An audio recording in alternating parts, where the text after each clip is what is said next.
everyone watched the Mandalorian and Grogu teaser and thought it was just another fun Star Wars adventure.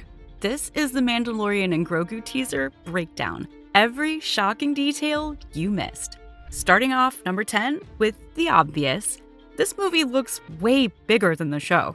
Before we even get into the story, you can tell something instantly. This doesn't look like the TV show anymore. The scale is completely different. The props, set deck, vehicles, droids, creatures. The set feels huge, not just wide, but detailed.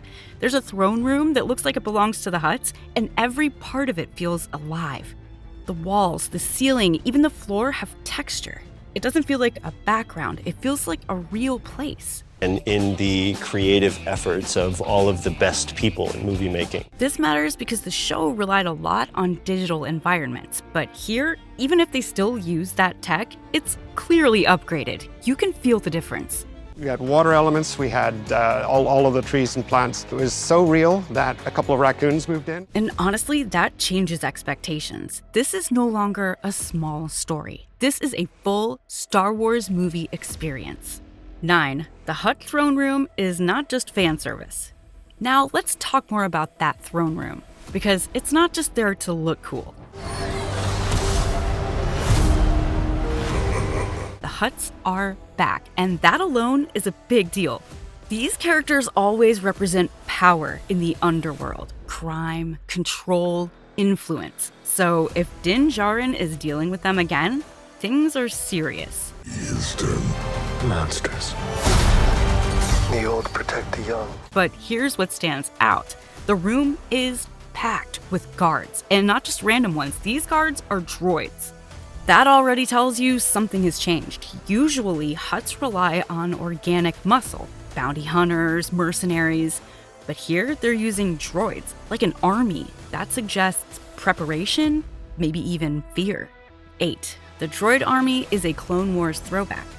These aren't just any droids. If you look closely, they're a mix of old designs. And then the young. You can spot battle droids, commandos, and even heavier units. It feels like someone took pieces from the Clone Wars era and rebuilt them into something new. That's not random, that's intentional.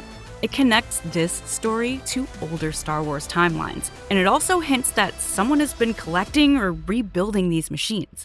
Some of them even look upgraded, sharper armor, new details, almost like they've been modified for modern combat. Monsters. The old protect the young. And here's something interesting. Some of these droids might actually be practical suits, real people inside them. That gives the movement a different feel, less robotic, more dangerous. 7. Din and Grogu are walking into something dangerous. When Din and Grogu arrive, everything feels tense. There's no friendly welcome, no calm moment, just guards watching them, waiting. And that's important because Din is not new to dangerous places, but this is entirely different. Looks like a meeting, but it could easily turn into a trap. Also, notice how Grogu is present during all of this. He's not hidden, he's right there. Which means whatever's happening, it involves him too. And that raises a big question. Why is everyone suddenly interested in Grogu again? Strap in. 6. The Anzellans are back, and they matter. Now, this part is easy to miss, but it's actually huge. We see the Anzellans again, the small creatures that worked on droids before. Most people remember them because they're funny, but here, they feel more important. They're not just fixing things, they're traveling, moving around in their own ship. That tells you they're part of the story now, not just background characters.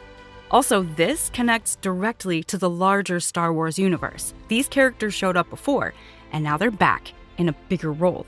You're gonna need it. Hey. And Grogu being with them? That's not random either. 5. The underworld feels alive again. I can use some information. There's a moment in the teaser where you see crowded streets, and it feels different from what we saw before. This place is busy and loud. It doesn't feel empty or quiet. This is important because one of the biggest complaints about previous shows was that some worlds felt too clean, too controlled. Here, everything feels messy, real. You can spot different species in the background. Some you might recognize from older movies, others from newer ones. And that mix makes this galaxy feel connected again. 4. R5-D4's return is bigger than it looks. Then we see R5-D4 again. And at first it feels like a simple callback. But it's not just nostalgia. This droid has a long history, going all the way back into the original Star Wars, and now he's part of Din's story. That means he's not just background support, he's part of the team. Also, we see him at a base with other droids around. That suggests something bigger is happening. Coordination, planning, maybe even a mission setup. 3. The AT-AT scene is pure chaos. Now, this is where things get intense. We see an AT-AT sequence, and Din is right in the middle of it. This isn't just a small fight, it is a full action set piece. Snow, troopers, movement everywhere. Din is fighting up close, fast, aggressive, and it shows how far his character has come. What happens when you're not there to protect him? Also, notice how the camera moves. Quick cuts, dynamic angles. This is built for cinema. This is one of those scenes that's going to hit hard on that big screen. 2. Grogu's story is about to change.